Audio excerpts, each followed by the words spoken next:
ನೆಲವೂ ಒಂದೇ ಜಲವೋ ಒಂದೇ, ನೆಲವೋ ಒಂದೇ ಚನ್ನಮಲ್ಲಿಕಾರ್ಜುನನ ನಿಲವೋ ಒಂದೇ. ಎಳೆ ನಿಂಬೆ ಹುಣಸೆ ಮಾವಿನ ಮರಕ್ಕೆ ಹುಳಿ ನೀರೆರೆದವ ಯಾರಯ್ಯ. ವಿಶ್ವಗುರು ಬಸವಣ್ಣನವರಿಗೆ, ವಿಶ್ವಗುರು ಬಸವಣ್ಣನವರಿಗೆ, ಪ್ರಭು ಹರಪತಿಯವರಿಗೆ,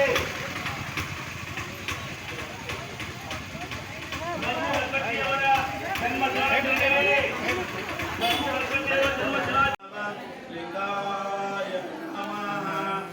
ಓಂ ಶ್ರೀ ಗುರು ಬಸವ ಲಿಂಗಾಯ ನಮಃ. ಓಂ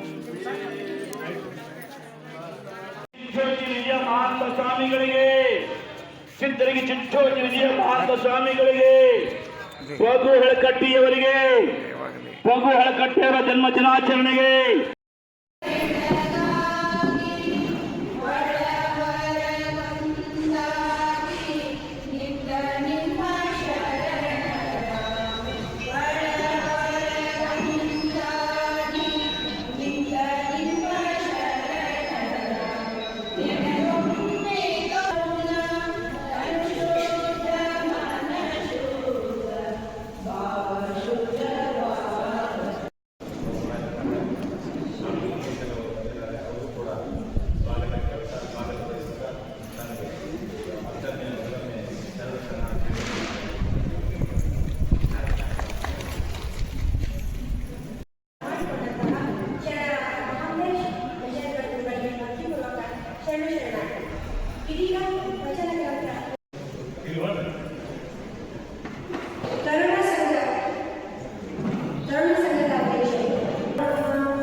ಲಲಿತಾ ಅಂಗಡಿ, ಸುವರ್ಣ ಕಂಪಿ, ಭಾರತಿ ಶೆಟ್ಟರ್, ದೀಪಾ ಅಂಗಡಿ,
ಪರಮ ಪೂಜ್ಯ ಡಾಕ್ಟರ್ ಗುರುನಾಥ ಪೂಜ್ಯರ ಪಾದಗಳಿಗೆ ಕೊಡಬೇಕು.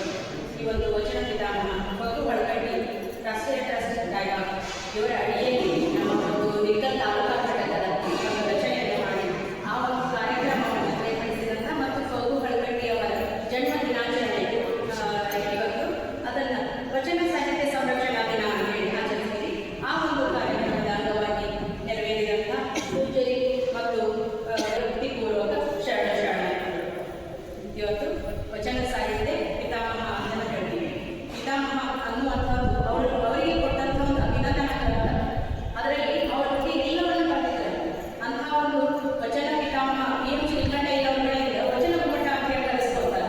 ಅದೇ ರೀತಿ ವಚನ ಸಾಹಿತ್ಯದ ಬೆಳಕು ಅಂತ ಹೇಳಿ ನಾವು ಇತ್ತೀಚೆಗೆ ಕರೆಯುವಂಥದ್ದವರನ್ನ, ಯಾಕಂದ್ರೆ ಅಲ್ಲಿವರೆಗೂ ಒಂದು ಧರ್ಮಕ್ಕೆ ಸಂಬಂಧಪಟ್ಟದನ್ನ ಸಾಹಿತ್ಯ ಅನ್ನುವಂಥದ್ದು ಆ ರೀತಿಯಲ್ಲಿ ಕನ್ಸಿಡರ್ ಮಾಡಿರಲಿಲ್ಲ. ಅದನ್ನು ಶಾಸ್ತ್ರ ಅಂತಲೇ ಇತ್ತು. ಅದಕ್ಕಾಗಿ ಅವ್ರ ರಚನೆ ಎಲ್ಲ ವಚನಗಳನ್ನು ಸಂಗ್ರಹ ಮಾಡಿ ಒಂದು ಬುಕ್ಕನ್ನು ತಯಾರು ಮಾಡಿದಾಗ ಅವ್ರಿಗೆ ಕೊಟ್ಟಂಥ ಅವ್ರ ಹೆಸರು ಕೂಡ ವಚನ ಶಾಸ್ತ್ರ ಸಾರ ಅಂತ ಹೇಳಿ. ಅಂದ್ರೆ ಧರ್ಮಕ್ಕೆ ಸಂಬಂಧಪಟ್ಟಂತೆ ಎಲ್ಲವೂ ಶಾಸ್ತ್ರ ಅನ್ನುವಂಥ ಒಂದು ಪರಿಕಲ್ಪನೆ ಇತ್ತು. ಇತ್ತೀಚೆಗೆ ಅಂತಂದ್ರೆ ಈಗ 50 ವರ್ಷಗಳ ಇತ್ತೀಚೆಗೆ ಅದನ್ನು ಸಾಹಿತ್ಯಕ್ಕೆ, ಯಾಕಂದ್ರೆ ಅದರೊಳಗೆ ಎಲ್ಲ ರೀತಿಯ ಸಾಹಿತ್ಯದ ಅಂಶಗಳಾಗವ ಅನ್ನುವಂಥದ್ದನ್ನು ಮಾಡಿಕೊಂಡು ಎಲ್ಲ ಕವಿಗಳು ಕೂಡ ಇದನ್ನ ವಚನಗಳನ್ನು ಸಾಹಿತ್ಯಕ್ಕೆ ಸೇರಿಸಿದ್ರು. ಅಂದ್ರೆ ಪ್ರಾಸಪದನೇ ಸಾಕಷ್ಟು ಅದರೊಳಗೆ ಅಂದ್ರೆ ಮಾನವೀಯ ಮೌಲ್ಯಗಳ ಜೊತೆಗೆ ಸಾಕಷ್ಟು ಉಪಮಾನ ಉಪಮೇಯಗಳನ್ನು ಬಳಸಿ ಸರಳವಾಗಿ ತಿಳಿಸಿ ಹೇಳ್ತಾರೆ. ಅದರ ಸಲುವಾಗಿ ಇದು ಒಂದು ಅದ್ಭುತವಾದಂತಹ ಸಾಹಿತ್ಯ ಅನ್ನುವಂಥದ್ದನ್ನು ಮನಗಂಡು ಸಾಹಿತ್ಯಕ್ಕೆ ವಚನ ಸಾಹಿತ್ಯ ಅನ್ನುವಂಥದ್ದನ್ನು ಸೇರಿಸಿಕೊಂಡು ಅಲ್ಲಿವರೆಗೂ ಸಹಿತ ಶಾಸ್ತ್ರ ಅಂತ ಹೇಳಿ ಪರಿಗಣಿಸಲ್ಪಟ್ಟಿತ್ತು. ಅಂತಹ ಒಂದು ವಚನ ಗುಮ್ಮಟ ಅಂತ ಕರೆಸ್ಕೊಂಡು ಎಷ್ಟೊಂದು ಸಾಧನೆಯನ್ನು ಮಾಡಿದರು ಅಂತ ಹೇಳಿದ್ರೆ, ಒಂದು ಧಾರವಾಡನಲ್ಲಿ ಹುಟ್ಟಿ ಬೆಳೆದು 3 ವರ್ಷಕ್ಕೆ ಒಬ್ಬ ತಾಯಿಯನ್ನು ಕಳ್ಕೊಂಡಂಥವ್ರು. ಅವರ ತಂದೆ ಶಿಕ್ಷಕರಾಗಿದ್ದರು. ಹೀಗಾಗಿ ಅವ್ರಿಗೆ ಯಾವುದೇ ರೀತಿಯ ಕೊರತೆ ಅವರ ಜೀತೆಯಲ್ಲೇ ಬೆಳೆದ್ರು. ಆದರೂ ಸಹಿತ ಅಲ್ಲಿ ಮಾಧ್ಯಮಿಕ ಶಿಕ್ಷಣವರೆಗೂ ಅವರಲ್ಲಿದ್ದರು. ಆನಂತರ ಹೈಯರ್ ಎಜುಕೇಷನ್ದವರು ಬಾಂಬೆಗೆ ಹೋಗ್ತಾರೆ. ಬಾಂಬೆಗೆ ಹೋದಾಗ ಅಲ್ಲಿ ಅವರ ಒಂದು ಜೀವನದ ಒಂದು ಮುಖ್ಯ ಮಾರ್ಗ ಅಂತ ಹೇಳ್ಬೋದಾದ್ರೆ ಆಲೂರು ವೆಂಕಟರಾಯರು ಅಲ್ಲಿ ಅವರ ಕ್ಲಾಸ್ಮೇಟ್ ಆಗಿ ಸಿಕ್ಕಂಥದ್ದು. ಅಲ್ಲಿಯ ಜನರ ಒಂದು ಮುಂಬೈಯಲ್ಲಿ ಅಲ್ಲಿಯ ಮರಾಠಿಗರಲ್ಲಿ ಒಂದು ವಿಶೇಷತೆಯನ್ನು ನೋಡಿದ್ರು ಅಂತ ಹೇಳಂಥವ್ರು ಅಲ್ಲಿಯ ಭಾಷಾಭಿಮಾನ, ಆ ಜನರಲ್ಲಿರುವಂಥ ಒಂದು ಭಾಷಾಭಿಮಾನವನ್ನು ಅವರು ಗುರುತಿಸಿದರು. ಅದಕ್ಕಾಗಿಯೇ ಮುಂದೆ ಇಲ್ಲಿ ಬಂದು ನಾವು ನಮ್ಮ ಭಾಷೆಯನ್ನು, ಕನ್ನಡ ಭಾಷೆಯನ್ನು ಬೆಳೆಸಬೇಕು ಅನ್ನುವಂಥ ಒಂದು ಅಭಿಮಾನದ ಕಿಚ್ಚು ಅಲ್ಲಿ ಬಾಂಬೆನಲ್ಲಿ ಅವರು ಕೊಡ್ತಿದ್ರು, ಆಲೂರು ವೆಂಕಟರಾಯರಿಗೆ ಮತ್ತು ಖೋಗೋ ಒಳಗಟ್ಟಿಯವರಿಗೆ. ಹೀಗಾಗಿ ಬಂದು ಅವರು ಈ ವಕೀಲ ವೃತ್ತಿಯನ್ನು ಕೈಗೊಂಡಿದ್ರು ಸಹಿತ ಮೊಟ್ಟಮೊದಲಿಗೆ ಧಾರವಾಡದಲ್ಲಿ ಹುಟ್ಟು ಬೆಳೆದಿದ್ರು. ಅವರಿಗೆ ಹೆಣ್ಣು ಕೊಟ್ಟಂಥ ಮಾವ ಚಿಕ್ಕೋಡಿ ತಮ್ಮಯ್ಯಪ್ಪ ಅನ್ನುವಂಥವ್ರು ಭಾಗ್ಯರಥಿ ಅನ್ನೋರನ್ನ ಮದುವೆ ಮಾಡ್ಕೊಳ್ತಾರೆ ಕವಿಯವರು. ಅವ್ರು ಏನು ಹೇಳ್ತಾರೆ ಅಂತ ಹೇಳಿದ್ರೆ, ಧಾರವಾಡದಲ್ಲಿ ಸಾಕಷ್ಟು ಜನ ಲಾಯರ್ ಅದಾರಪ್ಪ, ಅದಕ್ಕೆ ನೀವು ಬೆಳಗಾವ್ಕರ ಅಥವಾ ಬಿಜಾಪುರಕ್ಕರ ಅಲ್ಲೆಲ್ಲರೂ ವೃತ್ತಿಯನ್ನು ಮಾಡೋದು ಭಾಳ ಒಳ್ಳೆಯದು ಅಂತ ಹೇಳ್ತಾರೆ. ಅದಕ್ಕಾಗಿ ಬೆಳಗಾವ್ ಸ್ವಲ್ಪ ದಿನ ಹೋಗ್ತಾರೆ. ಅಲ್ಲಿ ಕ್ಲೈಮೇಟ್ ಅವ್ರಿಗೆ ಆಗೋದಿಲ್ಲ, ಭಾಳ ತಪ್ಪವ ಅಲ್ಲಿಗೆ ಆಗೋದಿಲ್ಲ. ಹೀಗಾಗಿ ಅವ್ರು ಏನು ಮಾಡ್ತಾರೆ ಅಂತಂದ್ರೆ ಬಿಜಾಪುರನ ಆಯ್ಕೆ ಮಾಡ್ಕೊಳ್ತಾರೆ. ಬಿಜಾಪುರಕ್ಕೆ 1904ರಲ್ಲಿ ಅವ್ರು ಹುಟ್ಟಿದ್ದು 1880 ಜುಲೈ 2, ಇವತ್ತು ಜುಲೈ 2, 1880ರಲ್ಲಿ ಹುಟ್ಟಿದ್ರು. 1904ರಲ್ಲಿ ಅವರು ಧಾರವಾಡಕ್ಕೆ ಬರ್ತಾರೆ. 1904ರಿಂದ 1964 ಅವರು ಲಿಂಗೈಕ್ಯ ಆಗುವವರೆಗೂ 60 ವರ್ಷಗಳ ಕಾಲ ಸತತವಾಗಿ ಅವರು ಅಧ್ಯಯನ ಮಾಡಿದ್ದು ವಚನ ಸಾಹಿತ್ಯದ ಕುರಿತು ಮಾತ್ರ. ಅಂದ್ರೆ ಎಲ್ಲ ಕೂಡ ನಾವು ಅವ್ರಿಗೆ ನಾವು ನೋಡುವಂಥದ್ದು ಏನು ಹೇಳ್ತೀನಿ ಅಂತಂದ್ರೆ, ವಚನ ಸಾಹಿತ್ಯ ಪಿತಾಮಹ ವಚನ ಸಾಹಿತ್ಯಕ್ಕೆ ಅಷ್ಟೇ ಅವರನ್ನು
ಇಂದಿನ ಸಮಾರಂಭದ ಸಾನ್ನಿಧ್ಯ ವಹಿಸಿರುವಂತಹ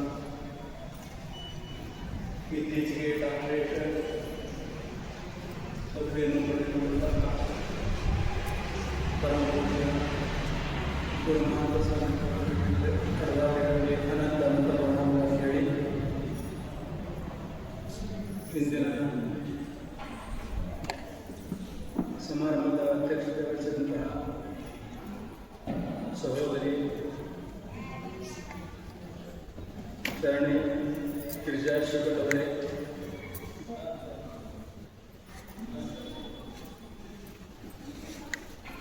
ಹಿರಿಯರಾದಂತಹ ಸನ್ಮಾನ್ಯ ಗೌಡಿಯವರೇ ಮತ್ತು ಶರಣ ಸಂಘದ ಎಲ್ಲ ಪದಾಧಿಕಾರಿಗಳೇ, ಶರಣ ಬಂಧುಗಳೇ ಮತ್ತು ಅಕ್ಕನ ಬಳಗದ ಎಲ್ಲ ತಾಯಿಯರೇ, ನನ್ನ ಅನಂತ ಅನಂತ ಪ್ರಣಾಮ.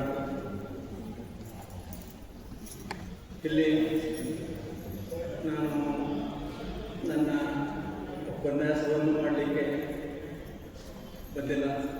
ಯಾಕಂತಂದರೆ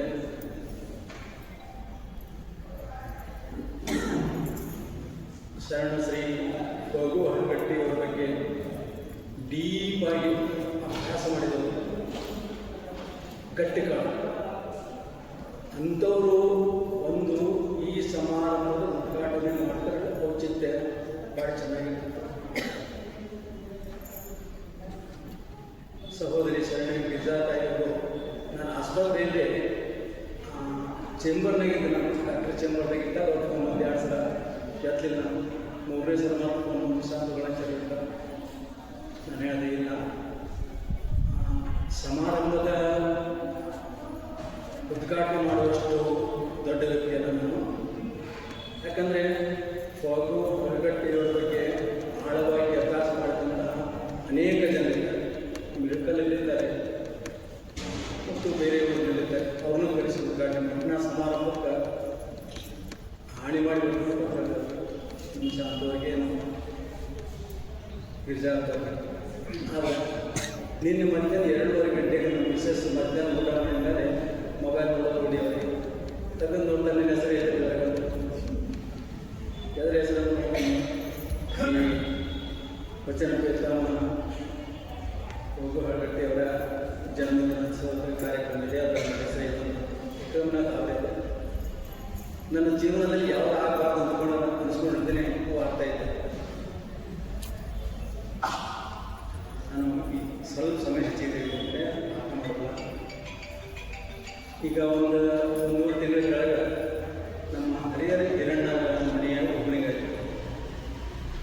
ಓಪನಿಂಗ್ ಆದಾಗ ನಾವು ಸ್ವಲ್ಪ ಲೇಟಾಗಿ ಬಂದೆ. ಲೇಟಾಗಿ ಬಂದಾಗ ಅಜ್ಜಾರು ತಮ್ಮ ಆಶೀರ್ವಚನ ಹೇಳಬೇಕಿದೆ. ಮನೆಯೊಳಗೆ ಸಣ್ಣ ಜಾಗ, ಯಾರ ಕಾರವಾರ ಮಾಡಿ ಕುರ್ಚಿ ತಂದಾಕಿದ್ರು. ಕುರ್ಚಿ ಹೆಂಗಿದ್ದಪ್ಪ ಅಜ್ಜಾರು ಇಲ್ಲೇ ಆಶೀರ್ವಚನ ಹೇಳಬೇಕಂದ್ರೆ ಎದುರಿನ ನನಗೆ ಹೆಂಗಾಗಿತ್ತಪ್ಪ ಅಂತಂದ್ರೆ ಮುಳ್ಳಿನ ಮೇಲೆ ಆಗಿಬಿಡ್ತಾನೆ. ಯಾಕಂದ್ರೆ ಎದ್ದು ಹೋಗಕ್ಕೆ ಬರೋಂಗಿಲ್ಲ, ಆಚೆ ಕಡೆ ಕುರ್ಚಿ ಇಲ್ಲ, ಹಿಂದೆ ಹೋಗೋದು ಬರ್ತಾ ಇಲ್ಲ. ಎಷ್ಟು ಜನ ಮಾನಸಿಕ ವೇದನೆ ಅಂತಂದ್ರೆ ಅವ್ರು ಎದುರಿಗೆ ಕೂರುವಂಥ ಸಾಮರ್ಥ್ಯ ಅವ್ರ ಯೋಗ್ಯತೆಯನ್ನು ಹೊಂದಿಲ್ಲ. ಅವ್ರನ್ನ ಸತ್ಯ ಹೇಳಲಿಕ್ಕೆ ಅವ್ರ ನಿದ್ದೆ ಮಾಡಿದ್ರು. ನನ್ನ ಅನಿಸಿಕೆನ ಹೇಳಿ ಆಮೇಲೆ ಆದರೂ ಕೂಡ ಇದನ್ನು ಹಾಕಿದ್ದಾರ ಅಂತ ಬಂದಾಗ ಏನಾರು ಸ್ವಲ್ಪ ಮಾತಾಡಬೇಕು ಅಂದ್ಕೊಂಡು ಮಧ್ಯಾಹ್ನ ನಮ್ಮ ಗುರುಮಾನ ಸ್ವಾಮಿ ಬರ್ತಿರಪ್ಪ. ನಮ್ಗೆ 2 ಗುರುಗಳು ಇರ್ತಾರೆ. ನಮ್ಮ ಸಂಗಣ್ಣ ಕಟ್ಟಿಯವರ ಗುರುಗಳು, ಆಮೇಲೆ ನಮ್ಮ ಕೊಂಡು ಕಟ್ಟಿಯವರ ಗುರುಗಳು. ಅವರಿಗೆ ನಾನು ಫೋನ್ನೇ ಮಾತಾಡಿದೆ. ನಾವು ಊರಾಗಿಲ್ಲ ಅಂತ ಕೊಂಡು ಕಟ್ಟಿಯವ್ರು ನನ್ನ ಕಾಂಟ್ಯಾಕ್ಟ್ನೇ ಬರಲಿಲ್ಲ. ಏನು ಮಾಡಬೇಕಪ್ಪ ನಾವು ಅವ್ರಿಗೆ ಹೊರಗಟ್ಟಿರ್ತೀವಿ, ಏನು ಮಾಡ್ತೀವಿ. ಮೊಬೈಲ್ ಓಪನ್ ಮಾಡಿ ತೆಗೆದು ನೋಡ್ಲಿಕ್ಕೆ ಸಾಧ್ಯ ಇಲ್ಲ. ಒಬ್ಬ ಹೊರಗಟ್ಟಿಯವ್ರಿಗೆ ಪುಸ್ತಕ ಕೊಡ್ತೀವಿ, ಸಂಗಣ್ಣ ಗದ್ದಿಯವರು. ಆ ಪುಸ್ತಕ ಸಿಗ್ತಾನೆ ಇಲ್ಲ. ಏನಾದರೂ ಮಾತನಾಡಬೇಕು. ನನ್ನ ಮಗ ನನ್ನ ಮೊಮ್ಮಗ ರಾತ್ರಿ 8 ಬಂದರೆ ನಾವು ಏನಾದರೂ ತಗೊಂಡ್ಬರ್ತಾರೆ. ಬಂದು ಸ್ವಲ್ಪ ಜನ ಇದೀಗ ಮಾತಾಡ್ತಾರೆ. ಅದ್ರ ಬಗ್ಗೆ ಎಲ್ಲ ವಿವರಣೆ ಮಾಡಿ ಅದ್ರ ಬಗ್ಗೆ ನಾನು ಹೆಚ್ಚಿಗೆ ಹೇಳಲು ಬಯಸುವುದಿಲ್ಲ. ಆದರೂ ಕೂಡ ಇಲ್ಲಿ ನನ್ನನ್ನು ಕರೆದು ಈ ಸಮಾರಂಭಕ್ಕೆ ಕರೆಸಿದ್ದಕ್ಕಾಗಿ ಒಂದೆರಡು ಮಾತುಗಳು ಟಿಪ್ಪಣಿ ಮಾಡ್ಕೊಂಡಿದ್ದೇನೆ. ಭಾಷಣ ಆ ಟಿಪ್ಪಣಿಯನ್ನು ನಿಮಗೆ ಕನ್ನಡಿಗೆ ನಾನು ಕೊಡ್ತೇನೆ. ಇಲ್ಲಿ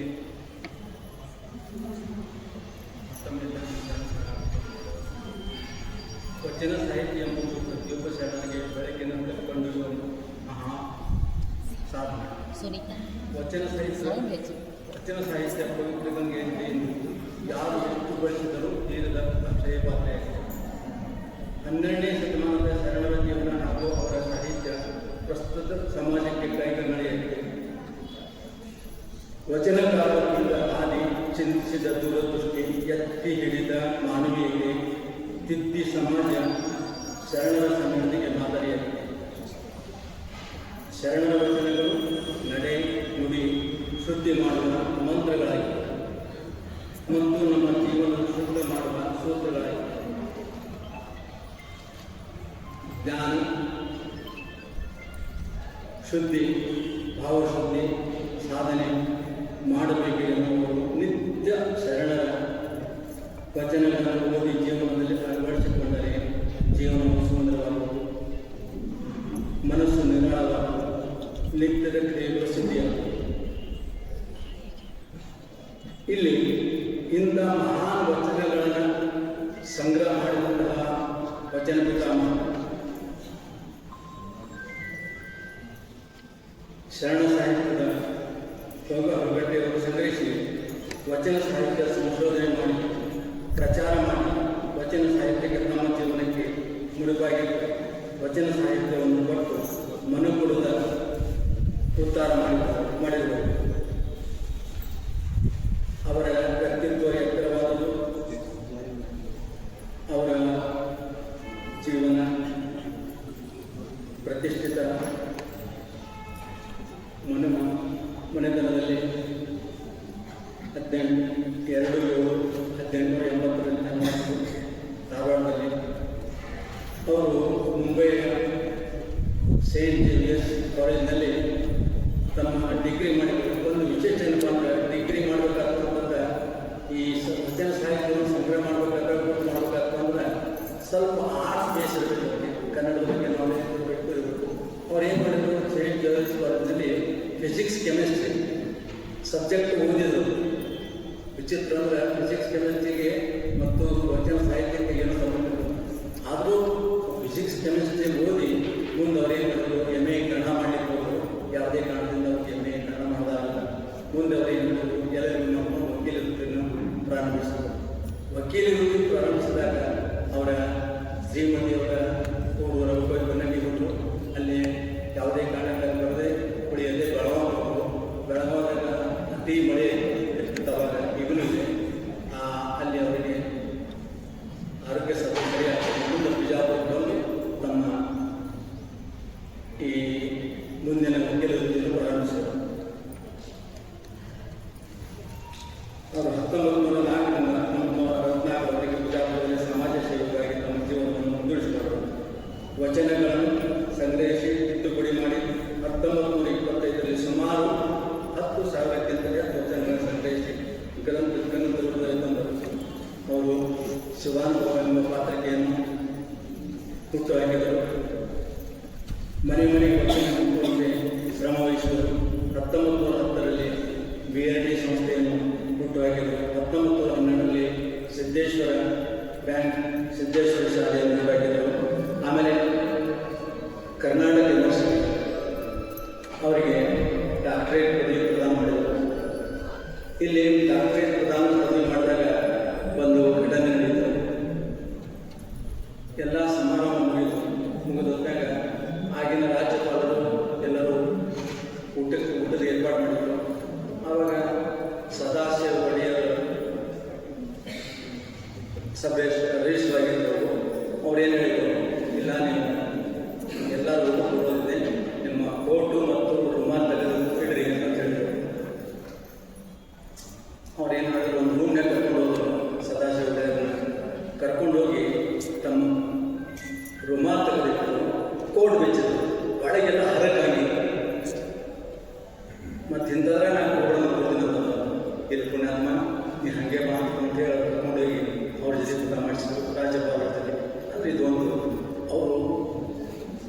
ಸಾಹಿತ್ಯದಲ್ಲಿ ಎಷ್ಟೇ ಶ್ರೀಮಂತಗೊಳಿಸಿದಾಗ ತಮ್ಮ ವೈಯಕ್ತಿಕ ಜೀವನದಲ್ಲಿ ಗರಿಗರಿಯಾದಂಥ ಅಂಗಿ ಹಾಕಿರುವಂಥ ಒಂದು ವೈಶಿಷ್ಟ್ಯವನ್ನು ಬೆಳೆಸಿಕೊಂಡಿದ್ದಾರೆ.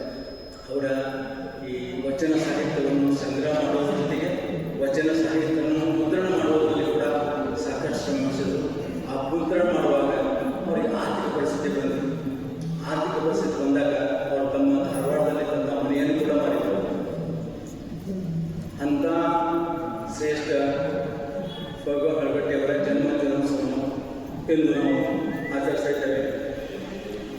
ಅವರ ಸಮಾಧಿ ಬಿಜಾಪುರದಲ್ಲಿ ಇದೆ.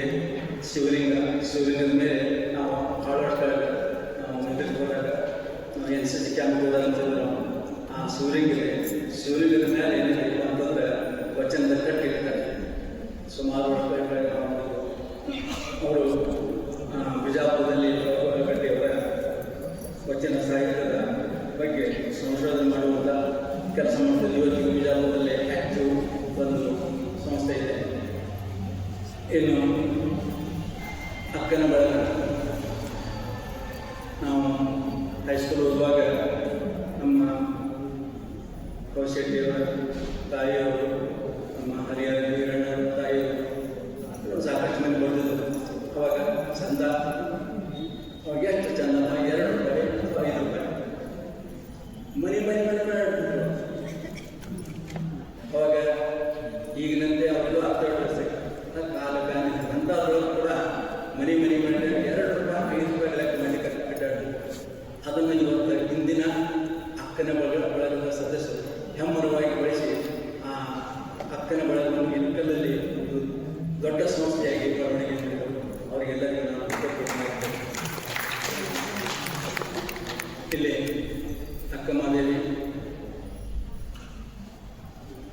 ಹೆಣ್ಣೆಂದರೆ ನಾಯಿ, ಮೋಹನ ಪಾಶಕ್ಕೆ ಒಳಗಾದವರು ಹಾಗೂ ಆತ್ಮೋದ್ಧಾರಕ್ಕೆ ಬಂಧನವಾದವರು ಎಂಬ ಕೀಳಲ್ಲಿ ಆತ್ಮವಿಶ್ವಾಸದಿಂದ ವಂಚಿತರಾದ ಸ್ತ್ರೀ ಸಮಾಜಕ್ಕೆ ಅಕ್ಕನ ವಚನಗಳು ಒಂದು ಎಚ್ಚರದ ಆತ್ಮವಂಚನೆಗೆ ದಾರಿದೀಪವಾಗಿದೆ. ಅಕ್ಕವು ವ್ಯಕ್ತಿಯಷ್ಟೇ ಅಲ್ಲ, ಶಕ್ತಿಯಾಗಿ ಕಾಣಿಸಿಕೊಂಡವರು ಅನುಪಮ, ಅಪ್ರತಿಮ, ಪ್ರೌಢ ಜ್ಞಾನದ ಪ್ರತೀಕಗಳಾಗಿದ್ದ ಅಕ್ಕಮಾದೇವಿ ವಿಶ್ವದ ಮೊದಲ ಸ್ತ್ರೀವಾದಿ ಮತ್ತು ಚಿಂತಕರಾಗಿದ್ದಾರೆ. ಅವಳ ಬಗ್ಗೆ ಸಾಕಷ್ಟು ವಾಗ್ಮಿಗಳು ಅಕ್ಕನ ಬಳಗದ ಬಗ್ಗೆ ನಮ್ಮ ಎಚ್ ತಿಪ್ಪೇರುದ್ರ ಸ್ವಾಮಿಯವರು ಬರೆದಂಥ ಕಾದಂಬರಿಯಲ್ಲಿ ಬಹಳ ಚೆನ್ನಾಗಿ ಮಾಡಿಕೊಂಡಿದೆ. ಅದನ್ನು ಎಲ್ಲ ಅಕ್ಕನ ಬಳಗ ಶರಣರ ಕೃತಿಯನ್ನು ಮನೆಯಲ್ಲಿ ಇಟ್ಕೋಬೇಕು. ಅಷ್ಟು ಅಂದವಾದ ಕೃತಿ ಅಕ್ಕನ ಬಳಗಕ್ಕೆ ಇನ್ನು ಈ ನನಗೆ ಇಲ್ಲಿ ಇವತ್ತಿಗೂ ನಂಗೆ ಸಂಕೋಚ ಪ್ರವೃತ್ತಿ 15 ಕೃತಿಯನ್ನು ಬರ್ತಿಲ್ಲ.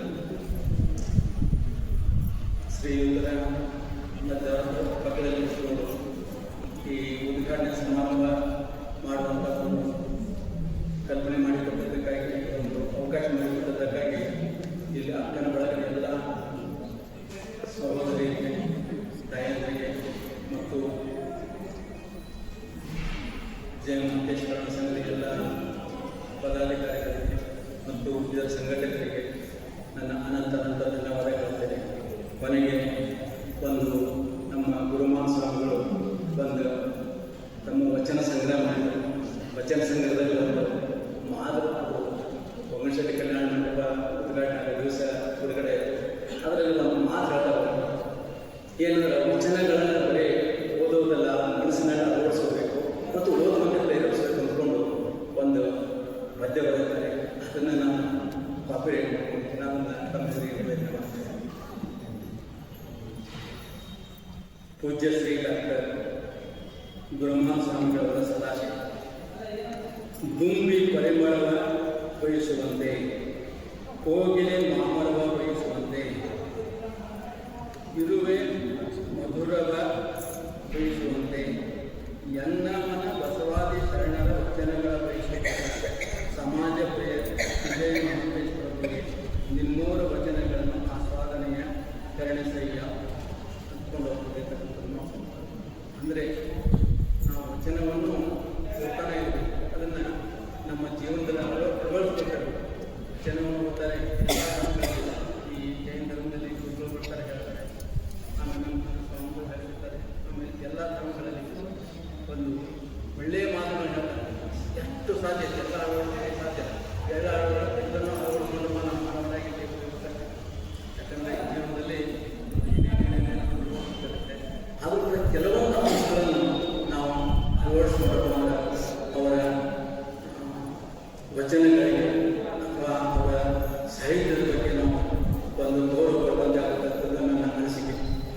ಇಷ್ಟು ಹೇಳಿ ನನಗೆ ಇಲ್ಲಿ ಅವಕಾಶ ಮಾಡಿಕೊಂಡಂಥ ಎಲ್ಲ ಶರಣ ತಾಯಂದರಿಗೆ ಮತ್ತು ಈ ವಿಜಯ ಮಹಂತೇಶ್ ಶರಣ ಸಂಘ ಮತ್ತು ಇತರ ಸಂಘಟನೆಗಳಿಗೆ ಮತ್ತು ಈ ಕಾರ್ಯಕ್ರಮವನ್ನು ಸಂಘಟನೆ ಮಾಡಿದಂಥ ಎಲ್ಲ ಪದಾಧಿಕಾರಿಗಳಿಗೆ ನನ್ನ ಅನಂತ ನಮನಗಳನ್ನು ಶರಣ ನನ್ನ ಮಾತಿನಲ್ಲಿ ನಡೆನುಡಿಯಲ್ಲಿ ಏನಾದರೂ ತಪ್ಪಿದ್ದರೆ ತಾಯಂದರು ಕ್ಷಮಿಸಬೇಕು. ವಂದನೆಗಳು.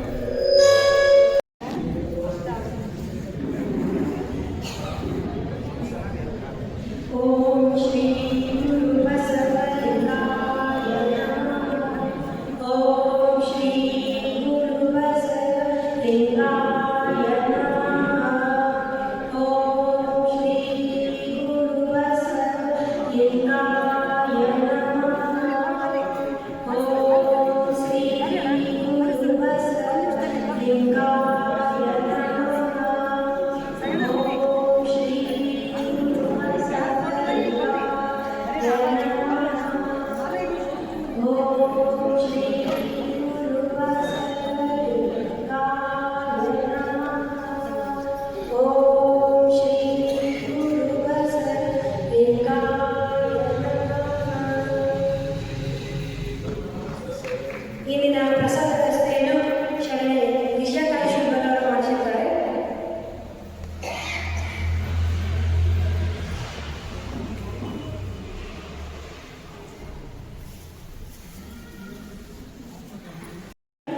ಈ ಒಂದು ಕಾರ್ಯಕ್ರಮವನ್ನು ನಡೆಸಿದಂತಹ ಶರಣರಾದ ಬಾಲಕೃಷ್ಣ ಮಹಾರಾಜರುಗಳು ವಿಶ್ರಾಂತ ಶಿಕ್ಷಕರು ಇವರಿಗೆ ಭಕ್ತಿಪೂರ್ವಕ ಶರಣು ಶರಣಾರ್ಥಿ.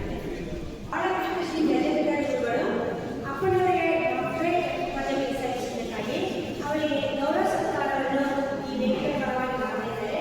ಹಾಗಾಗಿ ಇದೀಗ ಶ್ರೀ ಬಾಲಕೃಷ್ಣ ಗಜೇಂದ್ರಗಳು ಅಪ್ಪನವರಿಗೆ ಗೌರವ ಸತ್ಕಾರ.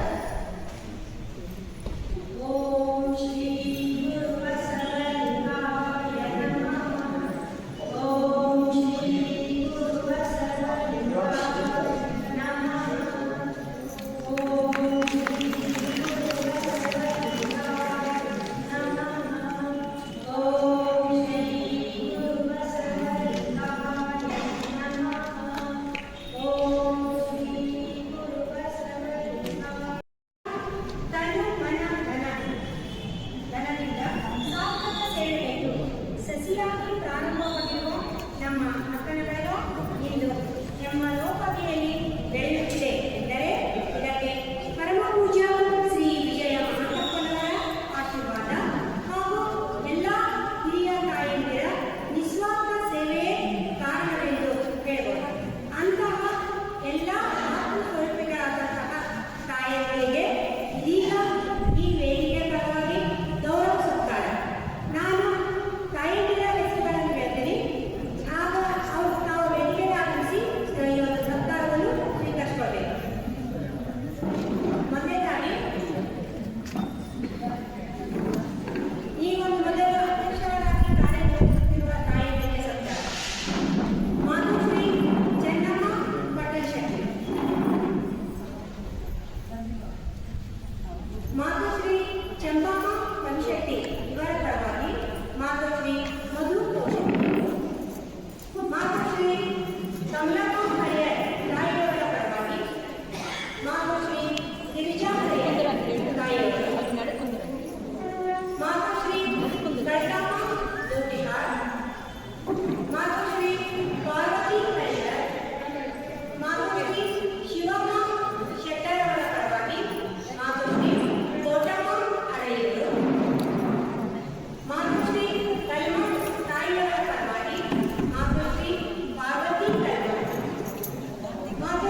ಹೆಣ್ಣು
ಸೇವಾ ಕಾರ್ಯದಲ್ಲಿ ಯಶಸ್ವಿಯಾಗಿ ಕಾರ್ಯನಿರ್ವಹಿಸುತ್ತಾರೆ.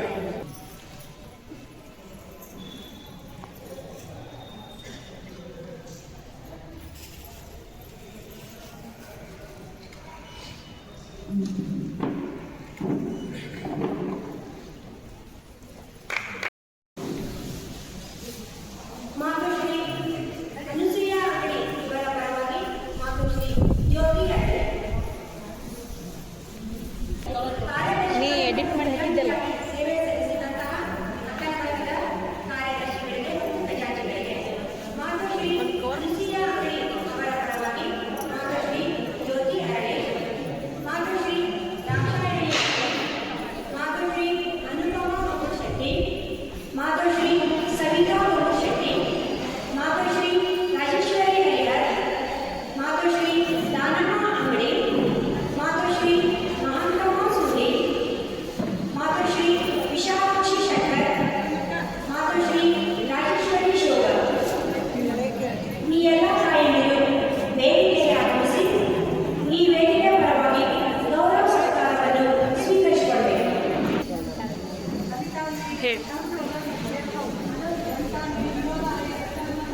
ರಾಜೇಶ್ವರಿ ಶೋಭನ್, ಲಲಿತಾ ಅಂಗಡಿ, ವಿನೋದಾ ಹರಿಹರ್, ಮಾತುಶ್ರೀ ಭಾರತಿ ಶೆಟ್ಟರ್,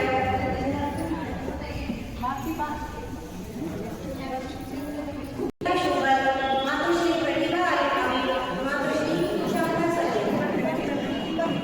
ಈ ಎಲ್ಲ ಕಾರ್ಯಗಳು ವೇದಿಕೆಗೆ ಆಗಮಿಸಿ ಓಂ ಶ್ರೀ ಗುರು ಬಸವಲಿಂಗಾಯ ನಮಃ. ಓಂ ಶ್ರೀ ಗುರು ಬಸವಲಿಂಗಾಯ ನಮಃ.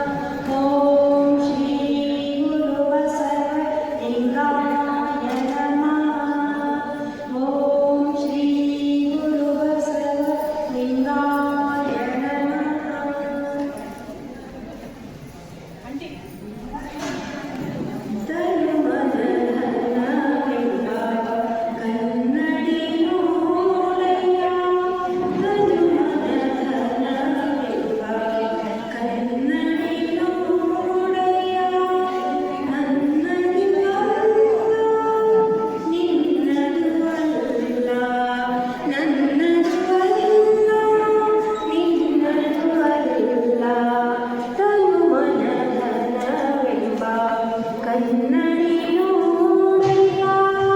ಬರಿಯ ಭ್ರಮೆಯ ಮಾತು ನೋಡಯ್ಯ ತಂದೆ, ಬರಿಯ ಭ್ರಮೆಯ ಮಾತು ನೋಡಯ್ಯ ತಂದೆ.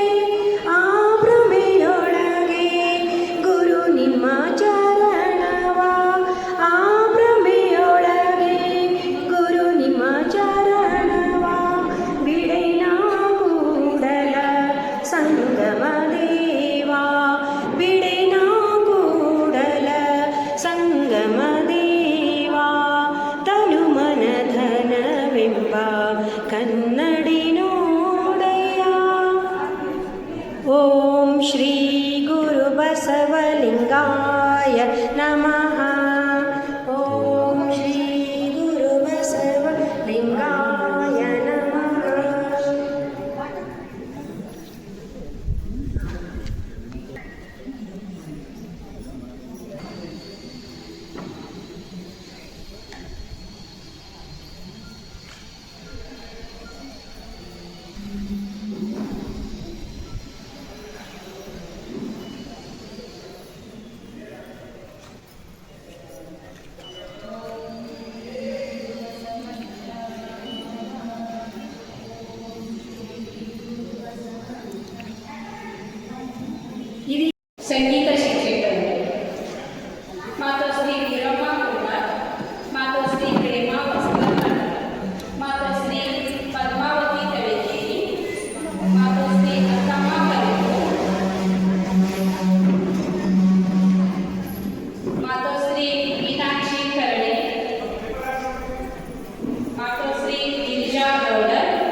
ಧರ್ಮ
ಸ್ಮಾರಕ ಪ್ರಭು ಹೊಳಕಟ್ಟಿಯವರ 146ನೇ ಜಯಂತ್ಯೋತ್ಸವ ಸಮಾರಂಭ ಹಾಗೂ ಪೂಜ್ಯ ಪ್ರಭು ಹೊಳಕಟ್ಟಿಯವರ ಪ್ರಶಸ್ತಿ ಪ್ರದಾನ ಸಮಾರಂಭ.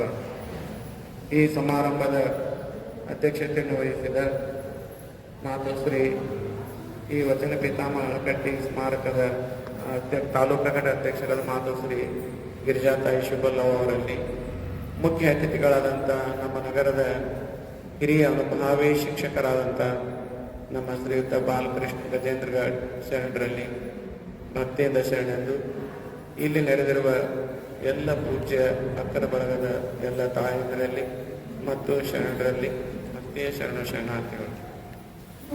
ಇವತ್ತು ಒಂದು ವಿಶೇಷವಾದಂಥ ಕಾರ್ಯಕ್ರಮ ಇದು, ಬಹಳ ಅರ್ಥಪೂರ್ಣವಾದಂಥ ಕಾರ್ಯಕ್ರಮ ಇದು. ಪ್ರಭು ಹೊಳಕಟ್ಟಿಯವರು ವಚನ ಸಾಹಿತ್ಯ ಎಲ್ಲಿವರೆಗೂ ಇರ್ತದೋ ಅಲ್ಲಿವರೆಗೂ ಪ್ರಭು ಹೊಳಕಟ್ಟಿಯವರ ಹೆಸರು ಇರ್ತದೆ. ವಚನ ಸಾಹಿತ್ಯವನ್ನು ಸಂರಕ್ಷಣೆ ಮಾಡಿದವರೇ ಪ್ರಭು ಹೊಳಕಟ್ಟಿಯವರು. ಹಿಂದೆ ಈ ವಚನ ಸಾಹಿತ್ಯವನ್ನು ಸಂರಕ್ಷಣೆ ಮಾಡಿದವರು ಅಕ್ಕನಾಗಮ್ಮ ಮತ್ತು ಮಡಿವಾಳ ಮಾಚದೇವರು. ಅವರು ಹೋರಾಟ ಮಾಡಿ ಹಿಂದಿದ್ದಂಥ ಬಿದ್ದರದ ಸೈನಿಕರ ಜೊತೆಗೆ ಯುದ್ಧವನ್ನು ಮಾಡಿ ಅವ್ರನ್ನ ಓಡಿಸಿ ಹಿಂದ್ಗಡೆ ವಚನ ಸಾಹಿತ್ಯವನ್ನು ಕಟ್ಟಿಕೊಂಡು ಎರಡೂ ಕೈಗಳನ್ನು ಫ್ರೀ ಮಾಡಿಕೊಂಡು ಖಡ್ಗ ಹಿಡ್ಕೊಂಡು ವೈರಿಗಳ ಜೊತೆಗೆ ಯುದ್ಧ ಮಾಡಿ ತಮ್ಮ ದೇಹದ ರಕ್ತವನ್ನು ಕೆಳಗೆ ಚೆಲ್ಲಿದ್ರು ಕೂಡ ವಚನ ಸಾಹಿತ್ಯವನ್ನು ಕೆಳಗೆ ಚೆಲ್ಲಿಲ್ಲ ಅವರು. ಅದಕ್ಕೆ ತಮ್ಮ ಪ್ರಾಣ ಹೋದ್ರು ಕೂಡ ವಚನ ಸಾಹಿತ್ಯವನ್ನು ರಕ್ಷಣೆ ಮಾಡಿದರು.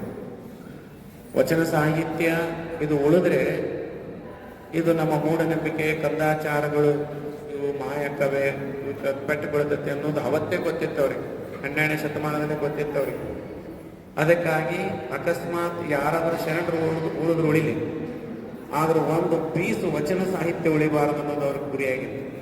ಎಲ್ಲ ಸುಟ್ಟು ಬಿಡ್ಬೇಕಂತಾಗಿತ್ತು. ಒಂದು ಪೀಸು ಕೂಡ ವಚನ ಸಾಹಿತ್ಯ ಸಿಗಬಾರ ಮುಂದಿನ ಜನಾಂಗಕ್ಕೆ ಅನ್ನುವಂಥ ಗುರಿ ಇದ್ದ ಕಾರಣಕ್ಕಾಗಿ ಎಲ್ಲೆಲ್ಲಿ ವಚನ ಸಾಹಿತ್ಯ ಸಿಗ್ತದೋ ಅದೆಲ್ಲವನ್ನು ಸುಟ್ಟು ಬೂದಿ ಮಾಡ್ತಿದ್ರು. ಅದಕ್ಕಾಗಿ ಅಂತ ಒಂದು ಕೆಟ್ಟ ಪರಿಸ್ಥಿತಿಯಲ್ಲಿ ಮಡಿವಾಳ ಮಾಚದೇವರು, ಅಕ್ಕನಾಗಮ್ಮನವರು ಬಹಳ ಕಷ್ಟಪಟ್ಟು ವಚನ ಸಾಹಿತ್ಯವನ್ನು ಉಳಿಸ್ಕೊಂಡ್ರು. ವಚನ ಸಾಹಿತ್ಯಕ್ಕೆ 4 ತಂಡಗಳಾಗಿ ಹೊರಡ್ತವೆ ರಕ್ಷಣೆ ಮಾಡಿ ರಾತ್ರಿಲೇ.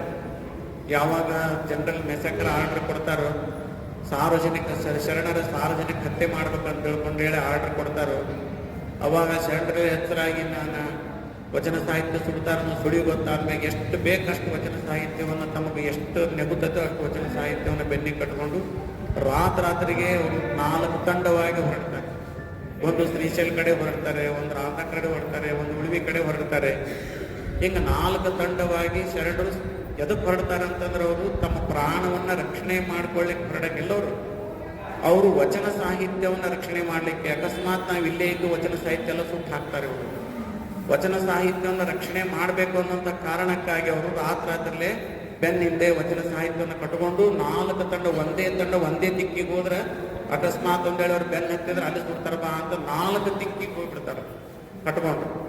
ಆದ್ರೆ 3 ದಿಕ್ಕಿಗೆ ಏನು ಹೋಗಿರ್ತಲ್ಲ ಅವೆಲ್ಲ ನಾಶ ಆಗೋಗ್ಬಿಡ್ತವೆ. ಅದೆಲ್ಲ ಶ್ರೀಶೈಲ ಕಡೆ ಹೋದವ್ರಿಗೆ, ಈ ಕಡೆ ಹೋದವ್ರಿಗೆಲ್ಲ ಅವ್ರು ಬೆನ್ನು ಹತ್ತಿ ಅದು ನಾಶ ಮಾಡ್ತಾರೆ, ವಚನ ಸಾಹಿತ್ಯ ಸುಟ್ಟು ಹಾಕಿಬಿಡ್ತಾರೆ. ಅವರೆಲ್ಲ ಶರಣರು ಸತ್ತು ಹೋಗ್ಬಿಡ್ತಾರೆ. ಆದ್ರೆ ಉಳಿವಿ ಕಡೆ ಏನು ಹೊರಡ್ತಾರಲ್ಲ, ಚನ್ನಬಸವಣ್ಣವ್ರ ನೇತೃತ್ವದಲ್ಲಿ, ಮಾರ್ಕನಾಗ್ ನೇತೃತ್ವದಲ್ಲಿ, ಮಡಿವಾಳ ಮಾಚದ ನೇತೃತ್ವದಲ್ಲಿ ಉಳಿವಿ ಕಡೆ ಏನು ಹೊರಡ್ತಾರಲ್ಲ, ಇಲ್ಲಿ ಉಳಿವಿ ಕಡೆ ಹೊರಟಂತ ತಂಡದ ಮಾತ್ರ ವಚನ ಸಾಹಿತ್ಯ ಸಂರಕ್ಷಣೆ ಆಗ. ಇಲ್ಲಿ ಕೂಡ ಅವ್ರಿಗೆ ಬೆನ್ನು ಹತ್ತಿ ಬರ್ತಾರೆ. ಬೆನ್ನು ಹತ್ತಿ ಬಂದ್ರೆ ಸಹಿತ ಇವರು ಮಡಿವಾಳ ಮಾಚಿದರು ಬಹಳ ದೊಡ್ಡ ಶೂರರಾಗಿರ್ತಾರೆ. ಅಕ್ಕನಾಗಮ್ಮನು ಯುದ್ಧದಲ್ಲಿ ಕಲೆಯಲ್ಲಿ ಬಹಳ ನಿಪುಣ ಆಗಿರ್ತಾಳೆ. ಅಕ್ಕನಾಗಮ್ಮ ಅರಸು ಮನೆತನದಲ್ಲಿ ಅವರು ತರಬೇತಿಯಾಗಿರ್ತೈತಿ.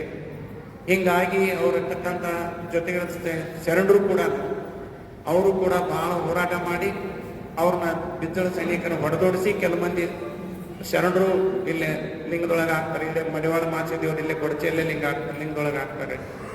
ಹಿಂಗದೆಲ್ಲ ಕೂಡ್ಕೊಂಡು ಅವರು ಉಳಿವಿಗೆ ಕೆಲವು ಜನ ಉಳಿವಿಗೆ ಹೋಗ್ತಾರೆ, ಕೆಲವು ಜನ ಅಲ್ಲಿ ಹತ್ತ ಹಾಕ್ತಾರೆ. ಡೋಹರ ಕಕ್ಕೈನವರು ಮಧ್ಯದಲ್ಲೇ ಹತ್ತ ಹಾಕ್ತಾರೆ, ಅವ್ರು ಲಿಂಗದೊಳಗೆ ಹಾಕ್ತಾರೆ. ಹಿಂಗೆ ಕೆಲವು ಜನ ಎಲ್ಲ ಪ್ರಾಣವನ್ನು ಉಳಿಸ್ಕೊಂಡು ವಚನ ಸಾಹಿತ್ಯನ ಉಳಿಸ್ಕೊಂಡು ಉಳಿವಿಗೆ ಹೋಗ್ತಾರೆ. ಉಳಿವಿಗೆ ಹೋದ ಮೇಲೆ ಅಲ್ಲಿ ಗೋವಾದ ಕದಂಬ ಅರಸರಿರ್ತಾರೆ. ಉಳಿವೆ ಅದು ಗೋವಾದ ಒಂದು ರಾಜ್ಯದಲ್ಲಿ ಬರ್ತದೆ. ಅಲ್ಲಿ ಏನ್ ಮಾಡ್ತಾರೆ, ಗೋವಾದ ಅರಸರು ಏನ್ ಮಾಡ್ತಾರೆ ಅಂದ್ರೆ ಉಳಿವೆ ಬಸವ ಕಲ್ಯಾಣದಿಂದ ಶರಣರು ಬಂದಾರ ಅಂತ ತಿಳ್ಕೊಂಡೇಳಿ ಗೋವಾದ ಅರಸರು ರಕ್ಷಣೆ ಮಾಡ್ತಾರೆ. ಅಲ್ಲಿ ಉಳಿವೆಯಲ್ಲಿ ಇವರಿಗೆ ಎಲ್ಲ ಮನೆಗಳನ್ನು ಕಟ್ಟಿಕೊಡ, ಗುಡಿಸಗಳನ್ನು ಕಟ್ಟಿಕೊಡ್ತಾರೆ. ಪ್ರಸಾದಕ್ಕೆ ವ್ಯವಸ್ಥೆ ಮಾಡಿ ವರ್ಷಗಟ್ಟಲೆ ಪ್ರಸಾದದ ವ್ಯವಸ್ಥೆ ಮಾಡಿದವರು ಗೋವಾದ ಕದಂಬ ಅರಸರು. ಅಲ್ಲಿ ಅವ್ರನ್ನ ರಕ್ಷಣೆ ಮಾಡ್ತಾರೆ. ಅಲ್ಲೇ ಸ್ವಲ್ಪ ಅಳಿದುಳಿದ ಸಾಹಿತ್ಯಕ್ಕೆ ಚನ್ನಬಸವಣ್ಣನವರು, ಅಳಿದುಳಿದ ಸಾಹಿತ್ಯಕ್ಕೆ ಚನ್ನಬಸವಣ್ಣನವರು ಅದಕ್ಕೆ ಸಂಪೂರ್ಣ ಸಿದ್ಧಾಂತನ ತಯಾರು ಮಾಡ್ತಾರೆ. ಅಲ್ಲಿ ಪರಿಪೂರ್ಣ ಮಾಡಿ ಆನಂತರ ಅವರಿಗೆ ಅನಾರೋಗ್ಯ ಪೀಡಿದ್ರೆ ಮಳೆಗಾಲದಲ್ಲಿ ಎಲ್ಲ ಹುಳುಗಳೆಲ್ಲ ಮೇಲೆ ಇರ್ತಾವೆ, ರಕ್ತ ಹೀರ್ತಾವೆ. ಹಿಂಗೆ ಸೂಕ್ಷ್ಮ ಮತಿಗಳು, ಸೂಕ್ಷ್ಮ ಜೀವಿಗಳೆಲ್ಲ ಅವರೆಲ್ಲ ಶರಣರು. ಅದಕ್ಕಾಗಿ ಅನಾರೋಗ್ಯ ಪೀಡಿತರಾಗಿ ಚನ್ನಬಸವಣ್ಣವ್ರು ಲಿಂಗೈಕ್ಯರಾಗ್ತಾರ. ಮುಂದೆ ಏನಾಗತ್ತೆ ಅಂದ್ರೆ ಅಲ್ಲಿಂದನೂ ಅವರು ಆ ತಾಯಿನೂ ಹೊರಡಬೇಕಾದಂಥ ಪ್ರಸಂಗ. ಅವಾಗ ದಾರಿಯಲ್ಲಿ ಕೂಡ ಕೆಲವೊಂದಿಷ್ಟು ಸೈನಿಕರು ಬಂದು ಬೆನ್ನು ಹತ್ತಿದಂಥ ಸಂದರ್ಭದಲ್ಲಿ ದಾರಿಯಲ್ಲಿ ವಚನ ಸಾಹಿತ್ಯನ ಒಕ್ಕೊಂತ ಹೋಗ್ಬಿಡ್ತಾರೆ. ಇದನ್ನ ರಕ್ಷಣೆ ಮಾಡ್ರಿ ಅಂತ ಒಕ್ಕೊಂತ ಹೋಗ್ತಾರೆ. ಅವಾಗ ಆ ಜನ ಏನ್ ಮಾಡ್ತಂದ್ರೆ ಶರಣರನ್ನ ರಕ್ಷಣೆ ಮಾಡ್ಬೇಕಂತ ತಿಳ್ಕೊಂಡು ಹೇಳಿ ಅದನ್ನ ಒಂದಿಷ್ಟು ಕಟ್ಟಿ ಅದ್ರ ಮ್ಯಾಗ ಗಾಡಿ ಕಟ್ತಾರ, ಮತ್ತು ಒಂದಿಷ್ಟು ಕಟ್ಟಿ ಗದಿಗೆ ಕಟ್ತಾರ. ಹಿಂಗ ಅದಕ್ಕೆ ಪೂಜೆ ಮಾಡ್ಕೋತ ಬರ್ತಾರ. ಕೆಲವೊಂದಿ ಪೆಟ್ಟಿಗೆಯಾಗಿ ಇಡ್ತಾರೆ, ಪೆಟ್ಟಿಗೆ ಕೀಲಿ ಹಾಕಿ ಪೂಜೆ ಮಾಡ್ತಾರೆ. ಹಿಂಗ ಅದಕ್ಕೆ ಪೂಜೆ ಮಾಡ್ಕೋತ ಬರ್ತಾರೆ. ಕೆಲವೊಂದಿ ಪೆಟ್ಟಿಗೆಯಾಗಿ ಇಡ್ತಾರೆ, ಪೆಟ್ಟಿಗೆ ಕೀಲಿ ಹಾಕಿ ಪೂಜೆ ಮಾಡ್ತಾರೆ. ಹಿಂಗ ಇವೆಲ್ಲ ಸುಳಿವನ್ನ ಅವ್ರು ಕಂಡಿಡಿತಾರೆ. ಕಂಡಿಡಿದು ಯಾರ ಮನೆ ಗಾಡಿ ಪೂಜೆ ಮಾಡ್ತಿದ್ರ ಗಾಡಿ ಬಳಸ್ತಾರೆ, ಸದಕ ಪೂಜೆ ಮಾಡ್ತಿದ್ರ ಸದಕ ಬಳಸ್ತಾರೆ. ಗದ್ಗಿ ಕಟ್ಟಿರ್ತಾರೆ, ಗದ್ಗಿ ಕಟ್ಟಾರ ನಮ್ಮ ಮನ್ಯಾಗ ಅದೆಲ್ಲ ವಚನ ಸಾಹಿತ್ಯ ಒಳಗಿಟ್ಟು ಗದ್ಗಿ ಕಟ್ಟ ಅದನ್ನ ಬರೀ ಗದ್ಗಿ ಪೂಜೆ ಮಾಡ್ತಿರ್ತಾರೆ, ಅದನ್ನು ಬಳಸ್ತಾರೆ. ಎಲ್ಲ ವಚನಗಳ ಕಟ್ಟಗಳು ಸಿಗ್ತಾವ. ಸುಮಾರು 10 ವರ್ಷ ಉಳಿವಿ ಬಂದು ಚನ್ನಬಸವಣ್ಣರ ಆ ದಾರಿ ಉಂಟ ಉಳಿವಿ ಮಠ ಬಂದು ಆ ಎಲ್ಲ ಹಳ್ಳಿಗಳಲ್ಲಿ ಮನೆಗಳಲ್ಲಿ ಅದನ್ನ ವಚನ ಸಾಹಿತ್ಯವನ್ನು ನೋಡಿಕೊಂಡು ಬಹಳ ವಚನ ಸಾಹಿತ್ಯ ಸಿಗ್ತಾರೆ. ದೊಡ್ಡ ಸಂವರ್ಧನೆ, ದೊಡ್ಡ ಪರ್ವ ಕಾಲ. ಅದೆಲ್ಲವನ್ನು ತಗೊಂಡು ಬಂದು ಪರ್ವಗಳ ಕಟ್ಟೆಯವರು ಏನ್ ಮಾಡ್ತಾರೆ ಅಂತಂದ್ರೆ ಅವೆಲ್ಲ ಕಾಲದೆಲ್ಲ ಅದ್ರ ಮ್ಯಾಗ ಒಳಗೆ ಮುಚ್ಚಿಬಿಟ್ಟಿದ್ರಲ್ಲ, ಅವೆಲ್ಲ ತಾಳೆಗಳೆಲ್ಲ ಅಟ್ಟು ಮುಂದಾಗಿರ್ತಾವೆ. ಅಂದಾಗಕ್ಕೆ ಒಂದೊಂದೇ ತಾಳೆಗಳೆಗಳನ್ನ ಹಿಡ್ಕೊಂಡು ಅದನ್ನೆಲ್ಲ ರೀರೈಟ್ ಮಾಡ್ತಾರೆ, ಓದಿ ರೀರೈಟ್ ಮಾಡ್ತಾರೆ. ಈಗ 500 ವಚನ ರೀರೈಟ್ ಮಾಡಾಕ ಕಡಿಮೆ ಮಾಡಿ ಇನ್ನೂ ಕಡಿಮೆ 500 ವಚನಗಳನ್ನ ರೀರೈಟ್ ಮಾಡಾಕ ಸುಮಾರು 1 ವರ್ಷ ತಗೊಂತಾರೆ. 1 ವರ್ಷ ಆದ್ಮೇಲೆ ಅವು ವಚನಗಳು ಪ್ರಿಂಟಿಗೆ ಶುರುವಾಗ್ತವೆ. ಅಂತ 500 ವಚನಗಳು ರೆಡಿ ಆದ್ಮೇಲೆ ಅವ್ರು ಏನ್ ಮಾಡ್ತಾರೆ ಅಂತಂದ್ರೆ ಇಡೀ ಕರ್ನಾಟಕದಲ್ಲಿ ಎಲ್ಲಿ ಪ್ರಿಂಟಿಂಗ್ ಪ್ರೆಸ್ ಇದ್ದಿಲ್ಲ. ಅವರು ಮಂಗಳೂರಲ್ಲಿ ಕ್ರಿಶ್ಚಿಯನ್ ಮಿಷನರಿ ಒಂದು ಪ್ರೆಸ್ ಇರ್ತದೆ. ಆ ಪ್ರೆಸ್ಸಿಗೆ ಇವರು 500 ರೂಪಾಯಿ ಕೊಟ್ಟು ಮತ್ತು 500 ವಚನಗಳನ್ನು ಕೈಗೆ ಬರೆದ ವಚನಗಳನ್ನು ಕಳಿಸಿ ಪ್ರಿಂಟ್ ಮಾಡಬೇಕು ಅಂತ ಹೇಳ್ಕೊಂಡು ವಿನಂತಿ ಮಾಡ್ಕೊಂಡು ಕಳಿಸ್ಕೊಡ್ತಾರೆ. ಅವರು ಕ್ರಿಶ್ಚಿಯನ್ ಮಿಷನರಿ ಎಲ್ಲ ವಚನಗಳನ್ನು ಓದ್ತಾರೆ. ಓದಿ ಮತ್ತೆ ಮರಳಿ ಇವರಿಗೆ ಒಳಗಡೆ ವಾಪಸ್ ಕಳಿಸ್ತಾರೆ. ವಚನಗಳನ್ನ ಮತ್ತೆ 500 ರೂಪಾಯಿಗಳನ್ನ ವಾಪಸ್ ಕಳಿಸ್ತಾರೆ. ಅದ್ರ ಜೊತೆಗೆ ಒಂದು ಪತ್ರ ಬರೆದಿರ್ತಾರೆ ಅವರು. ಇವು ವಚನ ಸಾಹಿತ್ಯ, ಬಸವಾದಿಚಾರ್ಯ ವಚನ ಸಾಹಿತ್ಯ, ಬೆಂಗಳೂರಿನ ಕಳಿಸಿರಿ. ಇವು ಅಮೂಲ್ಯವಾದಂತಹ ಸಾಹಿತ್ಯ, ವಚನ ಸಾಹಿತ್ಯ. ಈ ವಚನ ಸಾಹಿತ್ಯವನ್ನು ನಾವೇನಾದ್ರೂ ಪ್ರಿಂಟ್ ಮಾಡಿದ್ವಿ ಅಂತಂದ್ರೆ ನಮ್ಮ ಕ್ರಿಶ್ಚಿಯನ್ ತತ್ವಗಳನ್ನ, ಧರ್ಮವನ್ನ ಕಿಂತಲೂ ಶ್ರೇಷ್ಠವಾದಂತಹ ತತ್ವಗಳು ಇದರಲ್ಲಿ ಅದಾವ. ಆದ್ರೆ ಇವುಗಳನ್ನು ಪ್ರಿಂಟ್ ಮಾಡಿದಾಗ ನಮ್ಮ ಧರ್ಮ ಪ್ರಸಾರ ಮಾಡುವಲ್ಲಿ ಅಡ್ಡಿಯಾಗತ್ತೆ. ಅದಕ್ಕೆ ನಾವು ಇದನ್ನ ಮಾಡಂಗಿಲ್ಲ, ಅದಕ್ಕೆ ಕ್ಷಮಿಸಬೇಕು ಅಂತ ತಿಳ್ಕೊಂಡು ಹೇಳಿ ಪತ್ರ ಬರೆದು 500 ರೂಪಾಯಿ ವಚನಗಳ 500 ವಾಪಸ್ ಕಳಿಸ್ತಾರೆ.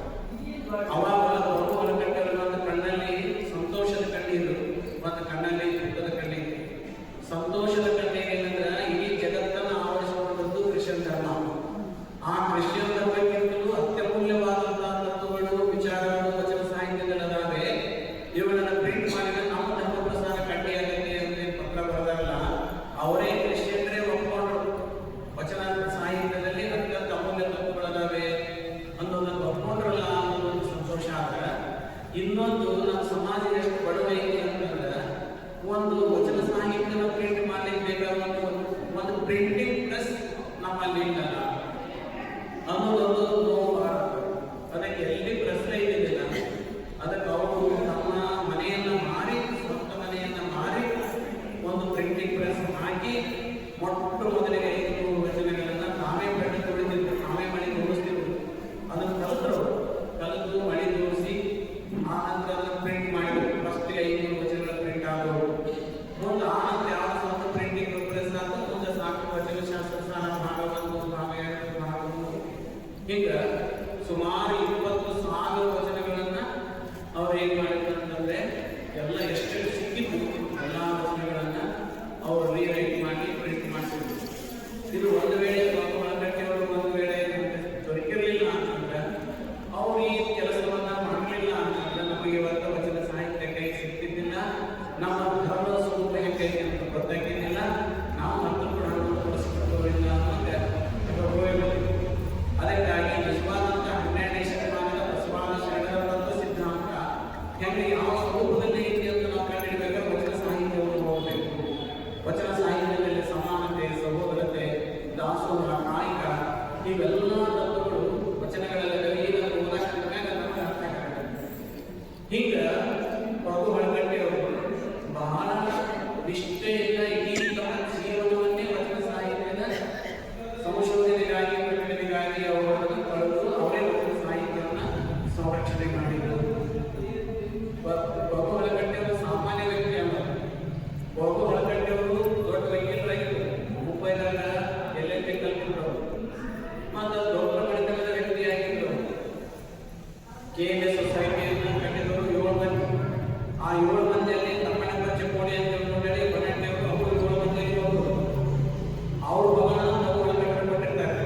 ಅಂದ್ರೆ ಇವರು ದೊಡ್ಡ ಬಡತನದವರೇ ಇದ್ರು. ಅಂಥದ್ರಲ್ಲಿ ಮುಂಬೈನಲ್ಲಿ DLLB ಮಾಡಿಕೊಂಡು ವಕೀಲಿಕೆ ಮಾಡಕತ್ರ ಬಹಳ ದೊಡ್ಡ ವಕೀಲರಾಗಿದ್ದರು. ಬಿಜಾಪುರದಲ್ಲಿ ಬಹಳ ದೊಡ್ಡ ವಕೀಲರಾಗಿದ್ದರು.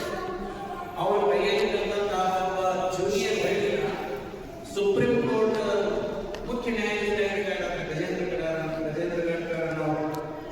ಅಂತಹ ಒಂದು ಶ್ರೇಷ್ಠ ವಕೀಲರಾಗಿದ್ದರು.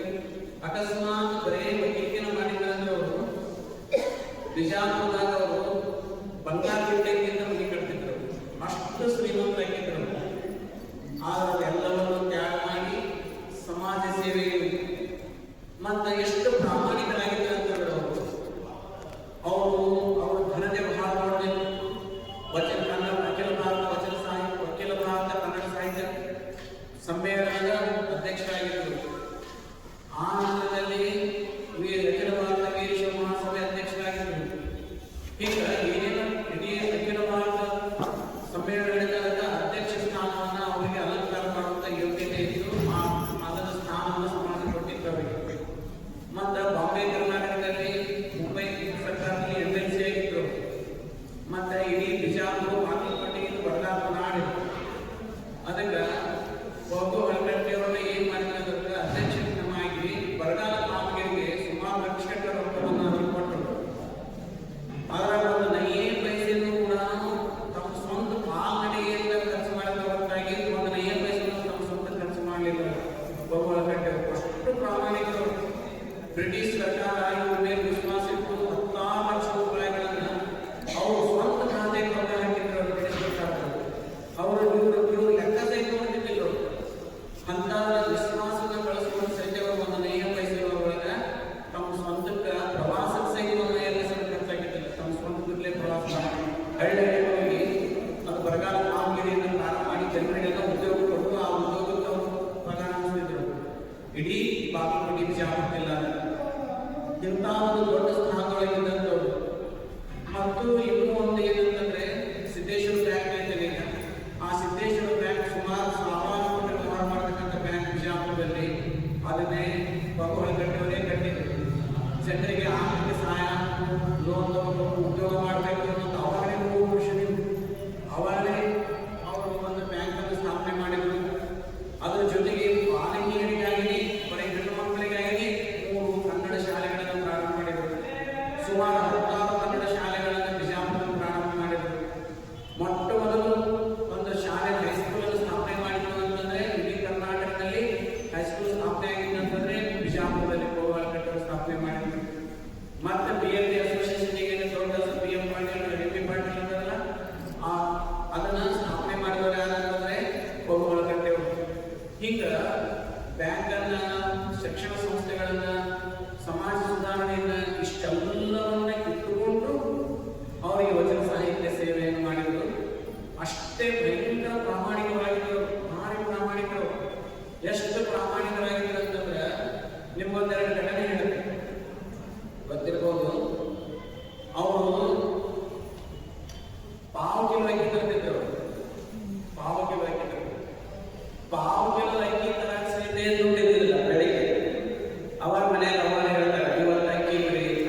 5 ನಿಮಿಷದಲ್ಲಿ ಪೋಸ್ಟ್ಮನ್ ಬರ್ತಾರೆ.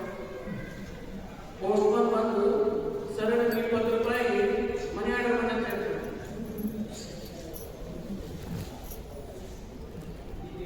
ಅದನ್ನು ತಗೊಂಡು ಬರೀ ಪಾವು ಕೆಜಿ ಅಕ್ಕಿ ತಗೊಂಡು 20 ರೂಪಾಯಿ ಕೂಡ ಪಾವು ಕೆಜಿ ಅಕ್ಕಿ ತಗೊಂಡು ಉಳಿದ ದುಡ್ಡಿಗೆ ಏನು ಮಾಡಿದಂತ ಮತ್ತೆ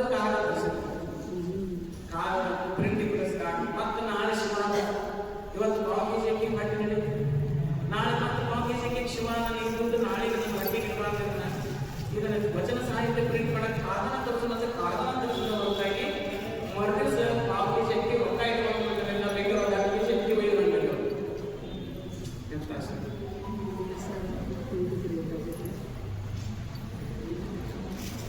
ಈ ರೀತಿಯಾಗಿ ವಚನ ಸಾಹಿತ್ಯವನ್ನು ಈ ರೀತಿಯಾಗಿ ಸಂರಕ್ಷಣೆ ಮಾಡಿ ನಾಳೆ ಪಾವು ಕೆಜಿ ಅಕ್ಕಿಗೆ ಮತ್ಸ್ಯ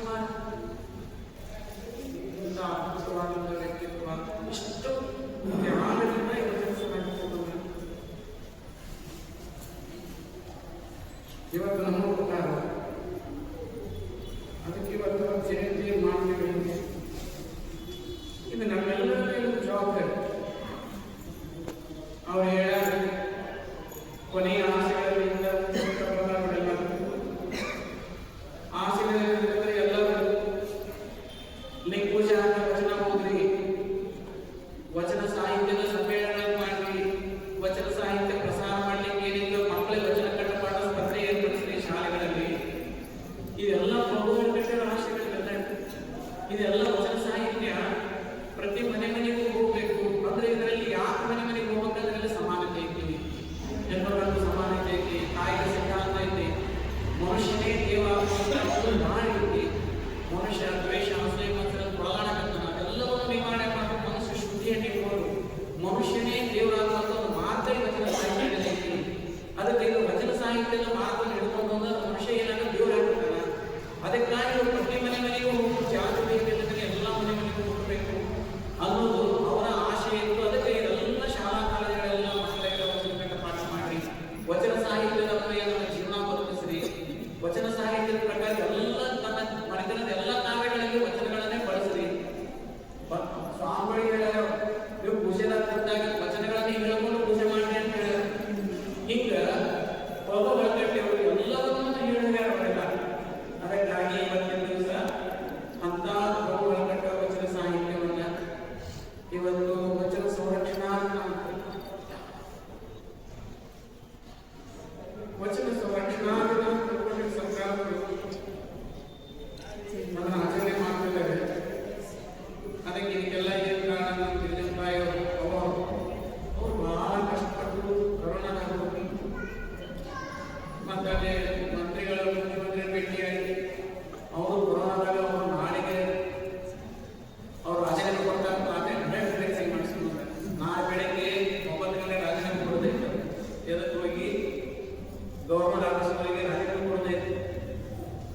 ಯಡಿಯೂರಪ್ಪ ರಾತ್ರಿ 12 ಗಂಟೆ 1 ಗಂಟೆಗೆ ಈ ಪ್ರಭು ಹೊರಗಟ್ಟೆ ಫೈಲ್ ಸಹಿ ಅದನ್ನು ಎಷ್ಟು ಅಬ್ಸರ್ವ್ ಮಾಡ್ಕೊಂಡು ಅಪಾರ್ಟ್ಮೆಂಟ್ ಅಂತಿದ್ರೆ ನಾನು ಅಲ್ಲಿ ಹಿಡ್ಕೊಂಡು ಫಂಕ್ಷನ್ ಹಿಡ್ಕೊಂಡು ಹೋಗಿದ್ದವ 12 ಗಂಟೆ ಫೈಲ್ ಹೋಗ್ಕೊಡ ಅಂತಂದ್ರೆ ಅದು ಸಹಿ ಆಗೋಣ ನಿಧಿ ಮಾಡಿಲ್ಲ ಅವಾಗ ಬೆಳ್ತಾನೆ ಅಷ್ಟು ಅಲ್ಲಿ ಹೋಗಿ ಕೊಟ್ಟು ಫೈಲ್ ಸರಿ ಹೋಗ್ತು. ಆದ್ರೆ ಅದು ಸಹಿ ಆಗುತ್ತೆ. ಹಿಂಗ ಇಷ್ಟೆಲ್ಲ ಕಾರ್ಯಕ್ರಮವನ್ನ ಇಷ್ಟೆಲ್ಲ ಕ್ಲಾಸ್ಗಳು ಇವತ್ತ ಅವರು ಮಾಡಿದ್ರು. ಅವರು ವಚನ ಸಾಹಿತ್ಯ ಸಂರಕ್ಷಣೆ ಮಾಡಿದ್ರು. ಬಹುಗಳ ಗಂಟೆಯವರು ಅವರ ಸಂರಕ್ಷಣೆ ಮಾಡಿದ್ರು.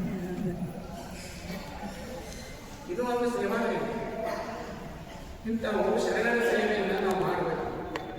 ದೇವರು ನಮಗೆಲ್ಲ ಅನುಕೂಲ ಪಟ್ಟಿರ್ತಾನೆ. ಅನುಕೂಲ ಪಟ್ಟಾಗ ನಮ್ಮನ್ನು ರೂಪಿಸಿದಂಥ ವಚನ ಸಾಹಿತ್ಯಕ್ಕೆ ನಾವೇನಾದರೂ ಅಲ್ಪ ಸೇವೆಯನ್ನು ಮಾಡಬೇಕು. ಅದಕ್ಕಾಗಿ ನಮ್ಮ ಬದುಕಿನಲ್ಲಿ ವಚನ ಸಾಹಿತ್ಯವನ್ನು ರೂಢಿಸ್ಬೇಕು. ವಚನ ಸಾಹಿತ್ಯ ಬಸವಣ್ಣ ಹೇಳ್ಯಾರ. ಅದು ನಮ್ಮ ಕನ್ನಡಕ್ಕೆ ಅವರೆಲ್ಲ ಮೂಢನಂಬಿಕೆ ಅಜ್ಞಾನ ಕಂದಾಚಾರನ ದೂರ ಇಟ್ಟು ಶುದ್ಧವಾದ ಜ್ಞಾನದಿಂದ ಬದುಕರಿ, ಅರಿವಿನಿಂದ ಬದುಕರಿ, ಅರಿವಿನ ಮಾರ್ಗವನ್ನು ತೋರಿಸ್ಯಾರ. ಉದಾಹರಣೆಗೆ ಸಿಂಪಲ್ ಅಂಕಿಕಾಲ ಬಳಸಬೇಡ್ರಿ ಶರಣ ಯಾಕೆ ಬಳಸಬೇಡ್ರಿ ಅಂದ್ರೆ ಪ್ರಸಾದದ ವೇಸ್ಟ್ ಆಗುತ್ತೆ. ಊಟದಲ್ಲಿ ಚಪಾತಿಯಲ್ಲಿ ತುಳಿತೀವಿ, ಉಣ್ಣು ಅನ್ನ ಊಟದಲ್ಲಿ ಚಪಾತಿ ತೊಳೆದ್ರೆ ಇದು ಎಂದು ಮಾನವೀಯ ಅನಿಸುತ್ತೆ. ಬ್ಯಾಡ ಅದ್ರ ಮಧ್ಯೆ ಹೂವು ಹಾಕಿ ಇಂಥವು ಅನೇಕ ವಿಚಾರಗಳನ್ನು ಒಂದೇ ವಿಚಾರ ಹೇಳಿದೆ. ಈಗ ಒಂದು ವೇಳೆ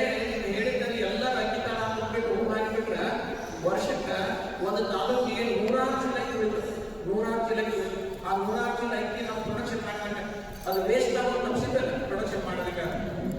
ಇಂಥ ಆದರ್ಶ ವಿಚಾರಗಳನ್ನು ಇಟ್ಕೊಂಡಿದ್ದು ಯಾವುದಂತಂದ್ರೆ ವಚನ ಸಾಹಿತ್ಯ.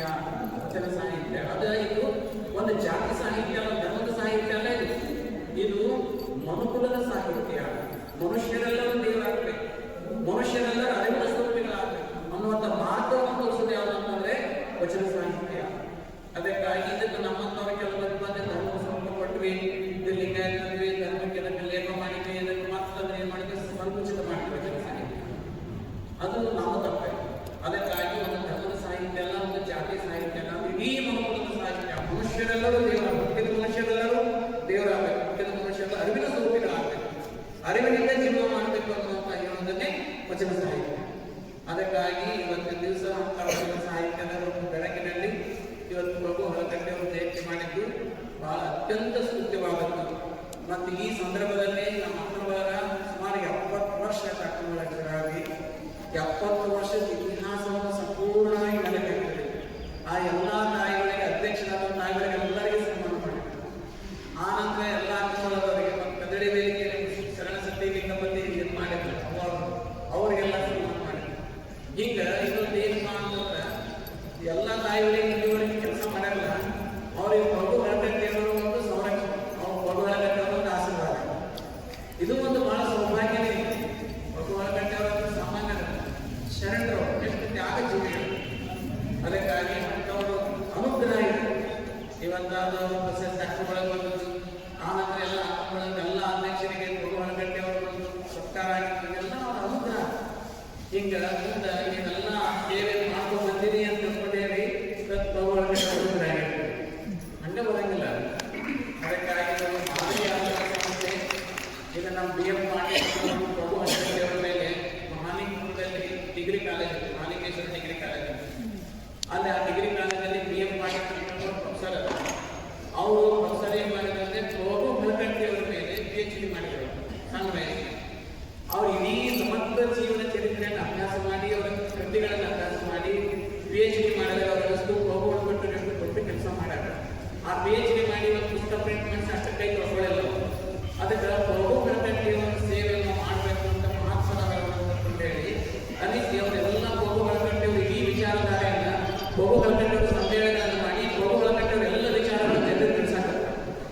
ಅದರದೇ ಒಂದು ಭಾಗವಾಗಿ ಇವತ್ತು ಅವರು ಇಡೀ ಕರ್ನಾಟಕ ರಾಜ್ಯಾದ್ಯಂತ ಪ್ರಭು ಹೊರಕಟ್ಟಿಯವರ ವಿಚಾರ ಎಲ್ಲರಿಗೆ ತಿಳಿಗೆ ಅನ್ನೋ ಕಾರಣಕ್ಕಾಗಿ ಒಂದು ರಾಜ್ಯಾದ್ಯಂತ ಟ್ರಸ್ಟ್ ಮಾಡಿ ಎಲ್ಲ ತಾಲೂಕಾ ಮಟ್ಟದಲ್ಲಿ ಅದನ್ನ ಒಂದು ಪ್ರಭು ಹೊರಕಟ್ಟಿಯವರ ಒಂದು ಸ್ಮಾರಕ ಟ್ರಸ್ಟ್ ಮಾಡಿಕೊಂಡು ತಾಲೂಕಾ ಲೆವೆಲ್ಗೆಲ್ಲ ಮಾಡಿ ಎಲ್ಲ ತಾಲೂಕಾ ಮಟ್ಟದಲ್ಲಿ ಕಾರ್ಯಕ್ರಮ ನಡೀಲಿ ಅಂತ ಹೇಳಿ ಒಂದು ವ್ಯವಸ್ಥೆಯನ್ನು ಮಾಡಿ ಅದಕ್ಕೆ ನಮ್ಮ ನಾಮದೇಶ್ ಗಜೇಂದ್ರಗೌಡ ಜಿಲ್ಲಾ ಅಧ್ಯಕ್ಷರಿದ್ದಾರೆ, ಮತ್ತೆ ಎಲ್ಲ ಬಾಗಲಕೋಟೆ ತಾಲೂಕುಗಳೆಲ್ಲ ಮಾಡ್ಯಾರ. ಇದಕ್ಕೆಲ್ಲ ಹೋರಾಡ್ತಾರೆ, 300 ತಾಲೂಕಿಗೆ ಆಡಾರ. ಹಿಂಗೆ ಮಾಡಿಕೊಂಡು ಈ ಟ್ರಸ್ಟ್ ಮೂಲಕ BM ಮಾಡಿಬಿಟ್ಟು ಕೆಲಸ ಮಾಡಬೇಕು. ಮತ್ತು ನಮ್ಮ ಹಾದಿಮನಿ ಸರ್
needs